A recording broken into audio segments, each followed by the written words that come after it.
Assalamualaikum warahmatullahi wabarakatuh. Apa kabar anak-anak, Bapak sekalian? Bapak harap kalian dalam keadaan sehat dan tetap semangat dalam mempelajari pendidikan agama Islam pada hari ini.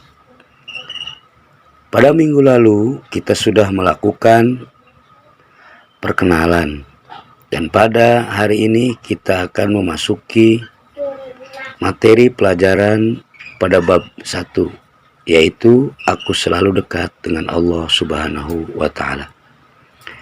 Bapak harap kalian dapat mengikuti pelajaran ini dengan sebaik-baiknya. Sebelum memulai pelajaran, ada baiknya kita mengucapkan basmalah. Bismillahirrahmanirrahim.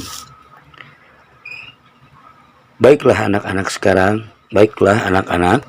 sekarang kita masuk pada bab 1, yaitu aku selalu dekat dengan Allah Subhanahu wa Ta'ala.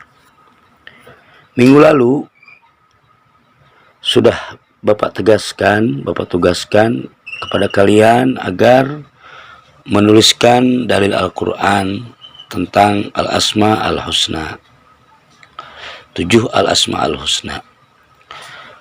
Pada keterangan dijelaskan bahwa aku selalu dekat dengan Allah Subhanahu wa Ta'ala dengan cara mengimani Allah Subhanahu wa Ta'ala melalui Al-Asma Al-Husna. Di sini kita akan mempelajari Al-Asma Al-Husna: Al-Karim, Al-Mu'min, Al-Wakil, Al-Matin, Al-Jami', Al-Adl, dan Al-Akhir. Dengan mempelajari bab 1 ini, Bapak harapkan anak-anak Bapak nantinya dapat menjadi pribadi yang dermawan, pribadi yang jujur, amanah, tawakal, dan tangguh, toleran, adil, serta bertakwa kepada Allah Subhanahu wa Ta'ala. Beragam cara yang ditempuh oleh manusia untuk mendekatkan diri kepada Sang Pencipta, yaitu Allah Subhanahu wa Ta'ala. Salah satunya yaitu dengan cara merenung, berzikir, untuk melepaskan, menghindar daripada musibah dari Allah Subhanahu wa Ta'ala. Dan dengan menyebut nama-nama Allah Subhanahu wa Ta'ala, Asmaul Al-Husna, berulang-ulang di dalam hati, maka insya Allah akan menghadirkan rasa rendah hati, tawadhu. Kedekatan seorang hamba dengan Tuhannya tentu saja akan mengantarkannya mendapatkan berbagai fasilitas hidup, yaitu kesenangan dan kenikmatan yang tiada tara.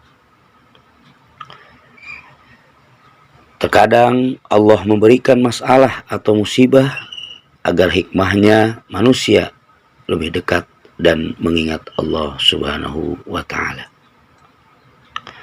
Selain melalui zikir, mendekatkan diri kepada Allah Subhanahu wa Ta'ala dapat pula dilakukan melalui perbuatan atau amaliyah sehari-hari, yaitu dengan selalu meniatkan bahwa yang kita lakukan semata-mata hanya karena Allah Subhanahu wa Ta'ala. Cara mendekatkan diri kepada Allah dengan Asma Al-Husna dan mengamalkannya di kehidupan sehari-hari. Al-Asma Al-Husna. Pengertian Al-Asma Al-Husna adalah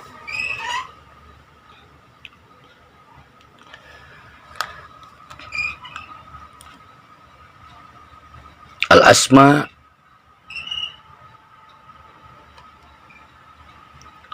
nama-nama Al-Husna yang indah.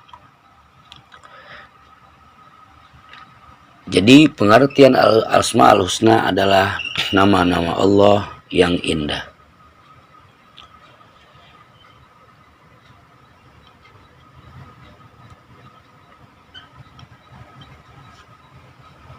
Al-Asma Al-Husna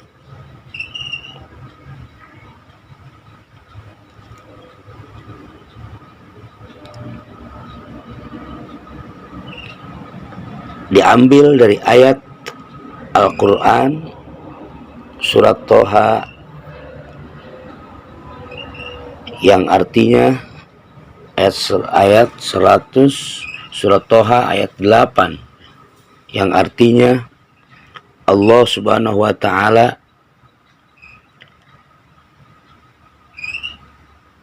tidak ada Tuhan melainkan Dia. Dia memiliki al-asma al-husna, nama-nama yang baik.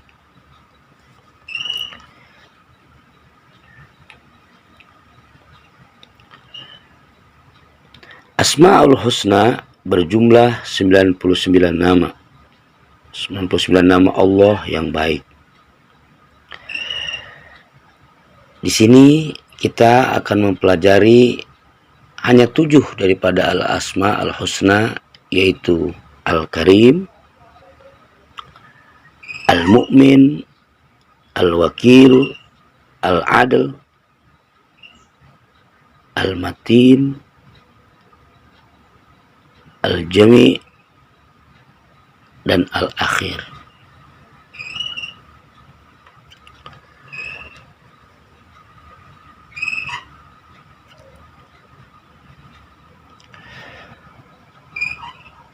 Memahami al-asma al-husna, memahami makna al-asma al-husna Al-Karim, Al-Mu'min, Al-Wakil, Al-Matin, Al-Jami, Al-Adil dan Al-Akhir. Mari kita pelajari dan pahami satu persatu al-asmaul husna tersebut. Hadis Rasulullah Shallallahu Alaihi Wasallam tentang mempelajari ataupun menghafal al-asmaul husna 99, Allah berikan keutamaan kepada mereka, yaitu hadis Rasulullah Shallallahu Alaihi Wasallam dari Abi Hurairah radhiyallahu anhu anna Rasulullah sallallahu alaihi wasallam qala inna lillahi tis'atan wa tis'ina isman mi'atan illa wahidatan man ahsaha dakhalal jannah, rawahul Bukhari. Artinya dari Abu Hurairah radhiyallahu anhu, sesungguhnya Rasulullah sallallahu alaihi wasallam bersabda, sesungguhnya Allah Subhanahu wa taala mempunyai 99 nama, 100 kurang 1. Barang siapa yang menghafalkannya, maka ia akan masuk surga. Hadis riwayat Bukhari. Marilah kita bahas satu persatu daripada 7 al-asma'ul husna yang akan kita bahas di pelajaran kali ini. Yang pertama adalah Al-Karim. Al-Karim diartikan bahwa Allah Subhanahu wa Ta'ala yang maha mulia lagi maha pemurah, yang memberi anugerah atau rezeki kepada semua makhluknya. Al-Karim adalah yang mulia dalam segala hal, yang amat banyak pemberian dan kenaikannya, baik ketika diminta maupun tidak. Nama Al-Karim menunjukkan kesempurnaan, kemuliaan Allah Subhanahu wa Ta'ala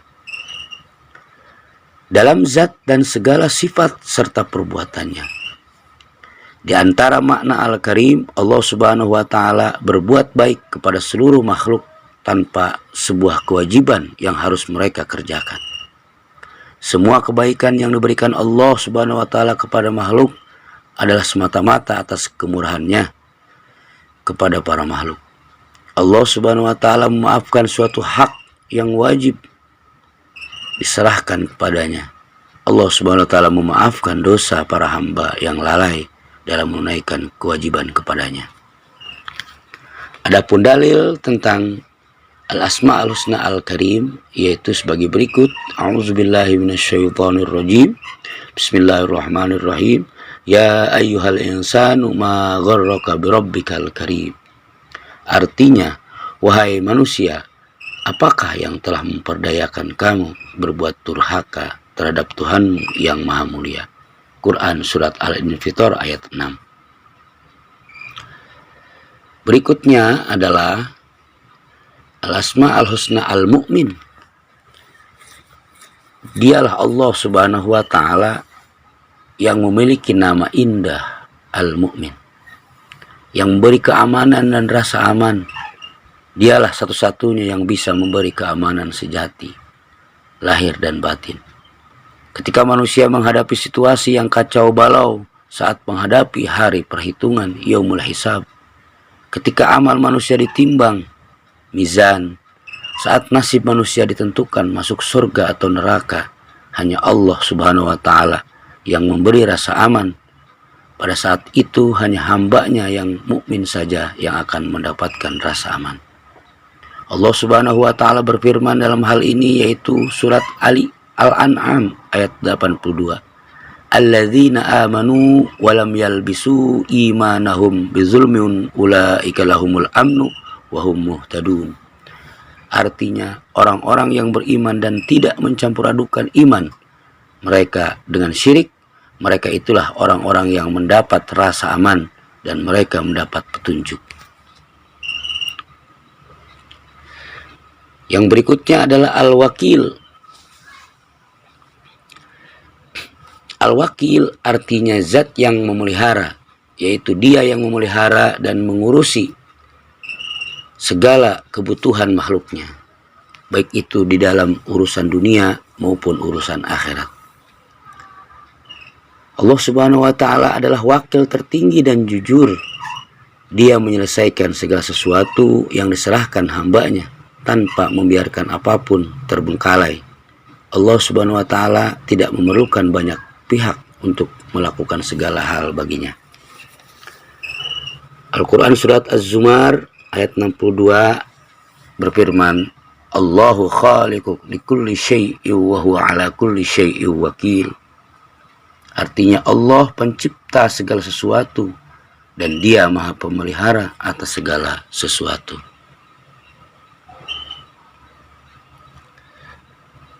Yang berikutnya adalah Al-Asma'ul Husna Al-Matin. Al-Matin artinya Allah Subhanahu wa taala adalah zat yang sangat kokoh.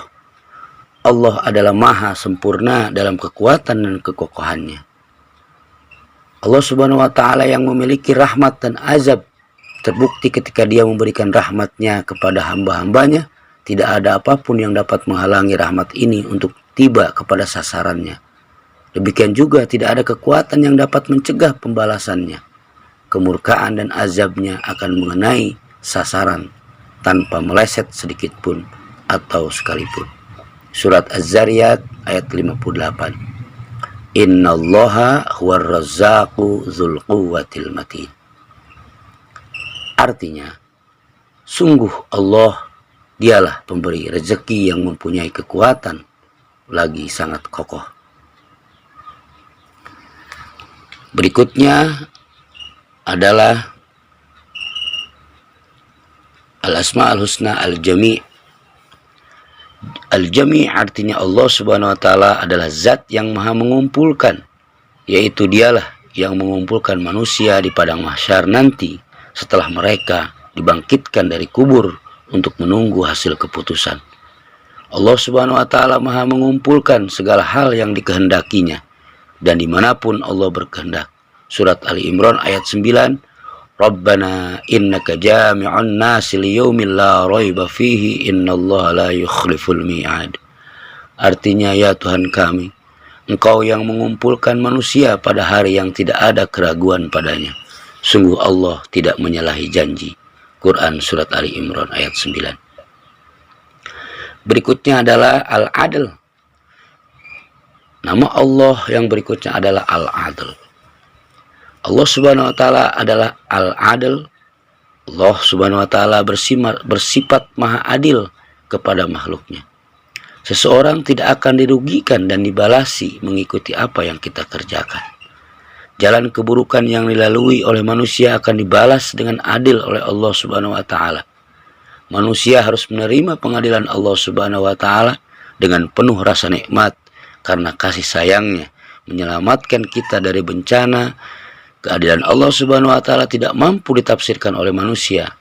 Surat Al-An'am ayat 115, "Wa tammat kalimatu rabbika sidqan wa 'adla la mubaddila li kalimatihi wa huwas samiul 'alim." artinya telah sempurnalah kalimat Tuhanmu, yaitu Al-Quran, sebagai kalimat yang benar dan adil. Tidak ada yang dapat merubah-rubah kalimat-kalimatnya, dan dialah yang maha mendengar lagi maha mengetahui. Berikutnya ada Al-Akhir.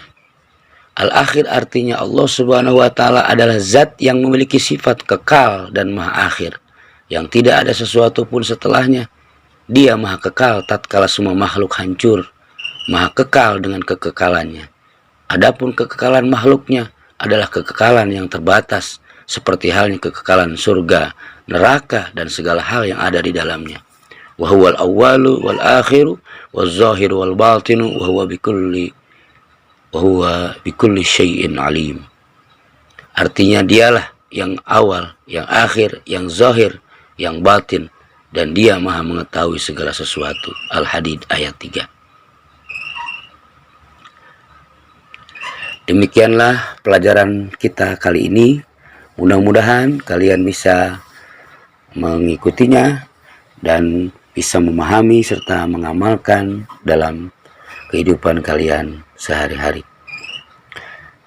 Berikutnya kalian Bapak tugaskan untuk mengumpulkan dalil hadis daripada 7 al-asma al-husna. Terima kasih dan sampai ketemu di pertemuan berikutnya. Assalamualaikum warahmatullahi wabarakatuh.